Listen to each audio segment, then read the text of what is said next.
Hello dear student, my name is MK Hassan. আমি Pinnacle Consultancy business development manager. আজকে আমি তোমাদের উদ্দেশ্যে কিছু ইম্পর্টেন্ট ইনফরমেশন শেয়ার করব ইংলিশ কান্ট্রিগুলো নিয়ে। মূলত আমরা জানি যে লোকাল স্টুডেন্টের একটা ফার্স্ট চুজ থাকে ইংলিশ কান্ট্রিতে। এটা অনেকের ড্রিমিং কান্ট্রি থাকে, আইকনিক ড্রিম হতে পারে সেটা, বা ফ্যামিলি রেফারেন্স ওয়াইজ বিভিন্ন কান্ট্রিতে আমাদের লোকাল স্টুডেন্টরা একটা ডেস্টিনেশন চুজ করে থাকে।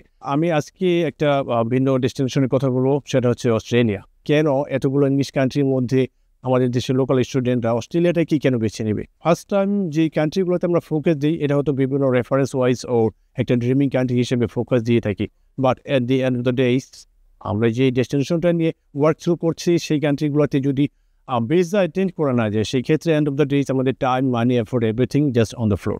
সেই ক্ষেত্রে আমাদের ফোকাস থাকবে যে কান্ট্রিগুলোতে ভিসার ইস্যু যথেষ্ট ভালো, এবং ভিসা অ্যাটেন্ড করার পর ওখানে যে সেটেলমেন্ট এবং জব অপরচুনিটি, স্টাডি ভ্যালুস, ওখানে যে আর্নিং সোর্সটা যদি আমাদের একেবারে একটু পার্সপেক্টিভ হয়ে থাকে অন্য কান্ট্রি থেকে, সেই ক্ষেত্রে আমরা ডেফিনেটলি ওই কান্ট্রিগুলোতে টপ প্রায়োরিটি এবং টপ ফোকাস দিয়ে থাকবো। আমাদের লোকাল স্টুডেন্টরা অনেকেই হয়তো ইনফরমেশনটা জানে না যে অস্ট্রেলিয়াটা কেন compare to any other English country, এটাকে কেন বেছে নেবে। ফার্স্ট অফ অল, অস্ট্রেলিয়াতে এখনকার টাইমটাতে visa ratio out of 100 application lodgement 85% visa ratio এখন অস্ট্রেলিয়াতে, যাদের পয়েন্ট বেসিস বা ফাইল অ্যাসেসমেন্ট বেসিস যদি কেউ চিন্তা ভাবনা করে থাকে। এবং আরেকটা ব্যাপার হচ্ছে অস্ট্রেলিয়াতে ভিসা রেশিওটা খুবই ভালো এবং ভিসা সাকসেস রেশিও যথেষ্ট হাই। সেক্ষেত্রে ওখানে যাওয়ার পরে ম্যাক্সিমাম স্টুডেন্ট যেটা একটা ড্রিমিং থাকে যে আমি ওখানে যে কোনো একটা ইংলিশ কান্ট্রিতে যাওয়ার পর পড়াশোনা শেষ করে ওখানে পিআরের পাথওয়েটা কতটা ইজি হবে। অস্ট্রেলিয়া হচ্ছে এখনকার টাইমে পিআরের প্রসেস বা পাথওয়ে অন্য ইংলিশ কান্ট্রি থেকে লাইক কম্পেয়ার টু ইউএসএ। আমাদের লোকাল স্টুডেন্টদের অনেকের ড্রিমিং থাকে যে আমি ইউএসএতে যে পড়াশোনা করে ওখানে সেটেল হবো। ইউএসএতে পিআর পাওয়াটা কোয়াইট টাফ লোকাল স্টুডেন্টের জন্য কম্পেয়ার ইউএসএ ওর এনি আদার কান্ট্রি। ইউকেতে সেম প্রসেস, পিআরের পাথওয়েটা অতটা ইজি না অস্ট্রেলিয়ার মতো।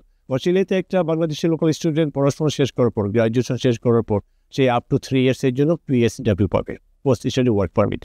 দেন সেই ওই ডিউরেশনের মধ্যে তাকে 1000 ঘন্টা ট্যাক্স পেয়েবল জব যদি সে শো করতে পারে, then he is pretty much like eligible for to get the PR. এই ব্যাপারটা অস্ট্রেলিয়াতে one of the hot cake. আরেকটা বিষয় হচ্ছে যে ওখানে পড়াশোনার কস্টিংটা যদিও compare to any other English country এখানে একটু হাই, বাট পড়াশোনা শেষ করার পর job opportunity like hot cake. পড়াশোনা শেষ করার পর একটা লোকাল স্টুডেন্ট সে 100K জব পে করতে পারবে, যেটা অস্ট্রেলিয়াতে পসিবল। পিনাকল কনসালটেন্সি গ্রুপ এখন অস্ট্রেলিয়াতে খুবই ভালো ফোকাস দিচ্ছে।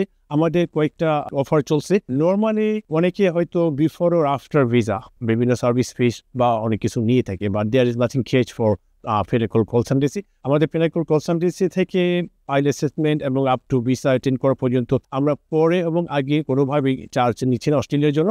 এই অফারটা সীমিত সময়ের জন্য। As quick as you can, please visit Pinnacle office. We'll get back to you shortly. Thank you.